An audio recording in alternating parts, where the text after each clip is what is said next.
what did you make of the way the Canucks played against Connor McDavid last night?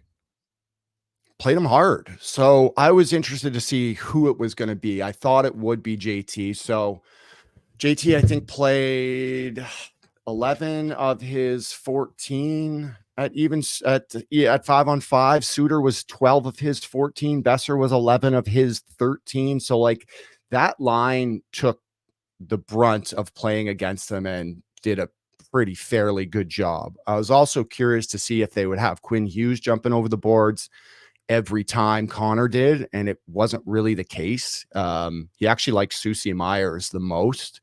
It was D by committee. They stuck with him. You could literally even see shadows sometime. Like Besser, there was one shift where we followed Besser around and he was just following Connor around. Then they got in the D zone and he passed him off to Quinn, and Quinn was just following him around.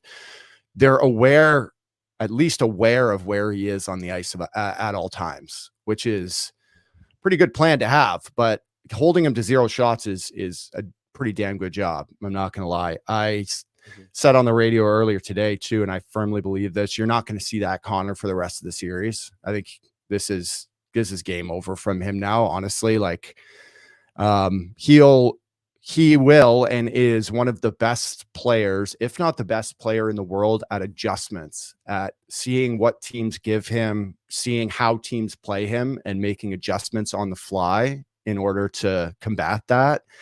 So it's always different watching something after it happens as a player. So after a game happens, you might think it was going a certain way, or you might think it looked a certain way. And then you sit down in a video room with coaches and your line mates, whether you're doing an individual session, whether you're doing a video session with your line, whether you're doing a team video session, when you see it from the top camera, then you kind of start to understand how it looks and how it's working.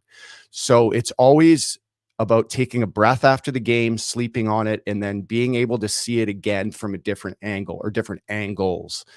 I would assume that video session today for them helped a lot. Because they'll make adjustments, and I think it'll be a much better version of what you saw last night. Yeah, again, there's a little bit of pressure on them now heading into game 2, because you never want to go down 2-0 in a series. At the same time, never in trouble till you lose on home ice is always what I like to remind people. But I think we'll see a solid bounce back from them tomorrow. I look at, you talked about McDavid. We're probably not going to see him get shut down to that extent again. And I think about in game 2 against the LA Kings, when the Kings started to turn their attention to really just swarming him almost. And I'm sorry if that's triggering for Oilers fans to hear the word swarm defense, but when he was coming into the zone, it was 4 sets of eyes on him and everyone was gravitating towards McDavid, and he came back the next night, had a 3-point effort. So I think McDavid probably isn't having back-to-back slow nights. I don't think Stuart Skinner's having back-to-back poor performances like that, because he really hasn't done that yet in these playoffs. I do see a lot of reasons to be optimistic heading into game 2. Was there anything the Canucks did from like a systems perspective, or just the way they played, that surprised you a little bit, or looked like it was a bit of an adjustment compared to what they were doing against Nashville? No, the only thing I would say is they were more physical than they were against Nashville. They even like Elias Lindholm, like huge hit in the first period, another huge one in the third. Juice was laughing in the studio. Bieksa, he's like, when did Lindholm learn how to hit? Like, it was every guy in their lineup kind of like finishing and following through on checks. They love the front of the net, so that's where they meet the physicality. Like, they love net front tips, screens, rebounds. Man, even I see that on the pre-scout. Like JT Miller's tip, they're going to be in and around the net. So that's where some of the physicality starts, but they generally weren't that team during the year. Like, they like to hit, but it wasn't a staple of their game. And I thought they just met the battle last night. And I thought they were way more physical, especially their decor too. All those big trees back there, they were way more physical than I thought they were going to be. And I think that might have caught the Oilers off guard a little bit. But they know now.